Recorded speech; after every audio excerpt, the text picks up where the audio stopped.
lemah lembut, kasih pasti memaafkan, kasih pasti murah hati, kasih-Mu Tuhan. Ajarilah kami ini saling mengasihi, ajarilah kami ini saling mengampuni, ajarilah kami ini kasih-Mu ya Tuhan, kasih-Mu kudus tiada batasnya. Kedua mempelai Pasti lemah lembut, kasih pasti memaafkan, kasih pasti murah hati, kasih-Mu Tuhan. Ajarilah kami ini saling mengasihi, ajarilah kami ini saling mengampuni, ajarilah kami ini kasih-Mu oh Tuhan, kasih-Mu kudus tiada batasnya. Sekali lagi, lemah lembut, kasih pasti memaafkan, kasih pasti murah hati, kasih-Mu Tuhan. Ajarilah kami ini saling mengasihi, ajarilah kami ini saling mengampuni, ajarilah kami ini kasih-Mu oh Tuhan, kasih-Mu kudus tiada batasnya. Kita akan berdiri pasti lemah lembut, kasih pasti memaafkan, kasih pasti murah hati, kasih-Mu Tuhan. Ajarilah kami ini saling mengasihi, mengampuni, ajarilah kami ini kasih-Mu oh Tuhan, kasih-Mu kudus tiada. Untuk kami boleh diajar oleh firman Tuhan akan arti daripada kasih itu, sehingga khususnya kepada kedua mempelai ini yang akan memasuki dalam satu bahtera rumah tangga yang baru, biarlah kasih Allah itu akan selalu mengurapi, selalu menaungi dan selalu mengalir di dalam kehidupan bahtera rumah tangganya. Pada kami semuanya pada pagi hari ini Tuhan, kebenaran firman Allah Tuhan akan nyatakan di dalam kehidupan kami, supaya kami mengetahui bagaimanakah rahasia memiliki kehidupan rumah tangga yang bahagia. Oleh sebab itu Bapak, kami menyerahkan kebenaran firman Allah yang akan dinyatakan, firman Tuhan yaitu Engkau sendiri yang berkata-kata di dalam hidup kami, yang akan mengajar kepada kami, membuat kami sadar dan membuat kami untuk kami boleh menikmati kebahagiaan di dalam rumah tangga. Kami yakin pada pagi hari ini Yesus Kristus, kami akan sambut kebenaran firman Allah. Haleluya, amin. Silahkan duduk. Sebelum kita akan melangsungkan satu pernikahan pemberkatan, pernikahan yang kudus, pagi hari ini mari kita akan kembali belajar akan kebenaran firman Allah. Ketika dia memasuki dalam rumah tangga, maka dia mempunyai satu konsep, satu pemikiran bahwa ya begitulah rumah tangga, ya bisa kita jalani, ya. Kemudian apapun yang terjadi, ya itulah terjadilah. Sehingga banyak orang yang tidak mengerti dan banyak orang yang salah di dalam pernikahan itu. Ya. Dan apa yang terjadi, maka pernikahan itu tidak lagi menjadi satu hal yang membahagiakan. Pernikahan itu menjadi sesuatu yang menyakitkan, sesuatu masalah, ya, sesuatu kesedihan. Karena apa? Di dalam pernikahan itu tidak ada kebahagiaan. Pagi hari ini saya yakin saudara Yera dan Elsa yang punya satu keinginan.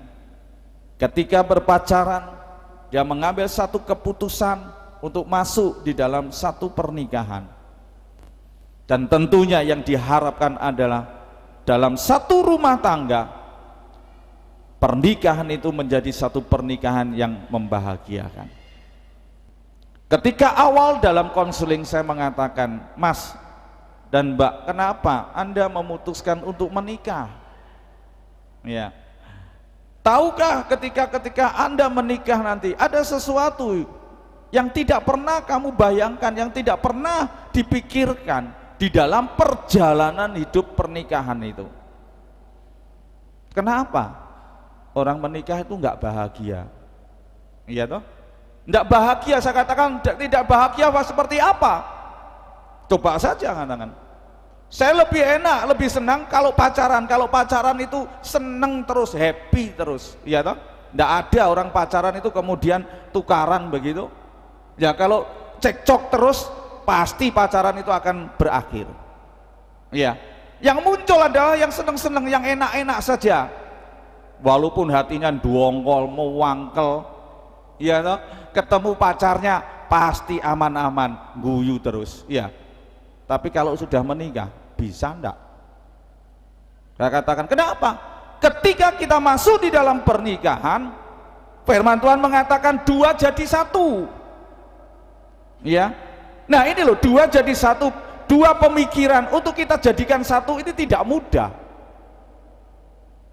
Tapi saya katakan, kalau kita menikah dan pernikahan kita menurut apa yang difirmankan, apa yang dikatakan oleh Tuhan, apa yang diajarkan, dan kita masuk di dalamnya, terjadi pertengkaran, percekcokan karena suami tidak berperan sebagaimana mestinya dan istri juga tidak berperan seperti mestinya. Apa yang harus dilakukan? Tadi katakan istri menghormati suaminya. Bagaimana itu bisa bahagia? Suami itu harus mengasihi istrinya. Ada banyak suami yang tidak mengasihi istrinya, justru mengasihi orang lain. Betul? Mengasihi sekretaris, mengasihi pegawai, mengasihi atasannya, semua level ini di mana-mana. Saya teringat satu tayangan di televisi, saudara. Begitu ada orang yang mengatakan, wanita yang mengatakan saya adalah sekretaris, kemudian ada yang mematikan lampu. Tanya, kenapa? Saya trauma. Karena apa? Karena ada perselingkuhan. Kenapa seperti itu? Karena suami tidak mengasihi istrinya. Jadi ini digambarkan mengasihi istri itu seperti apa? Mengasihi dirinya sendiri. Tidak ada seorang pun yang mau melukai dirinya. Betul? Tidak ada seorang pun yang akan merusak dirinya sendiri. Tentu kita akan, oh ada Pak yang merusak dirinya sendiri. Coba saja.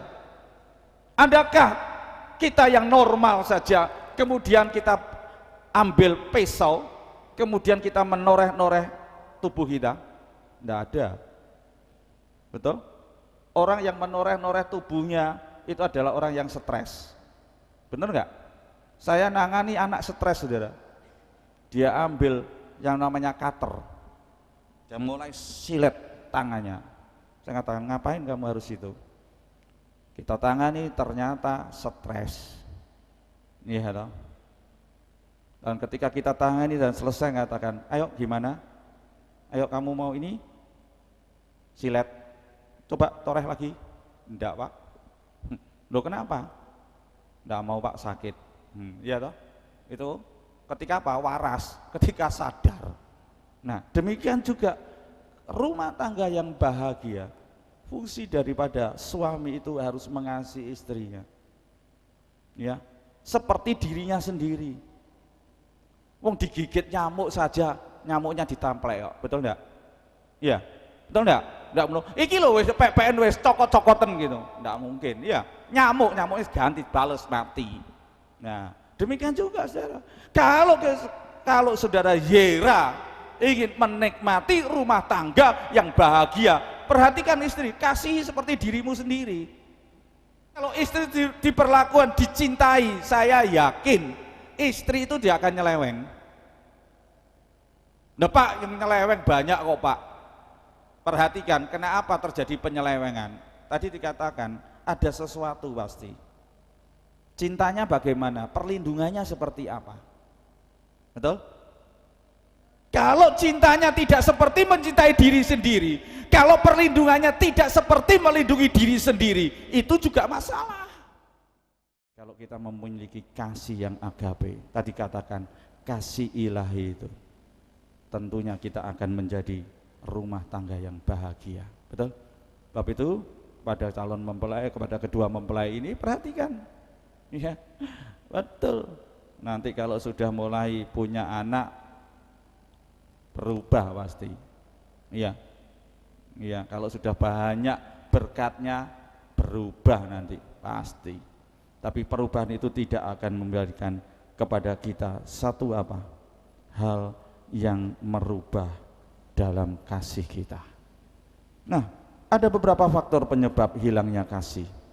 Ada beberapa banyak hambatan di dalam hidup, di dalam rumah tangga, sehingga tidak dirasakan lagi setelah pernikahan. Apa faktor-faktor yang menyebabkan hal-hal ini berubah? Yang pertama, sesuatu yang menjadi biasa kelamaan itu akan hilang daya tariknya yang semula. Artinya apa dikatakan di sini?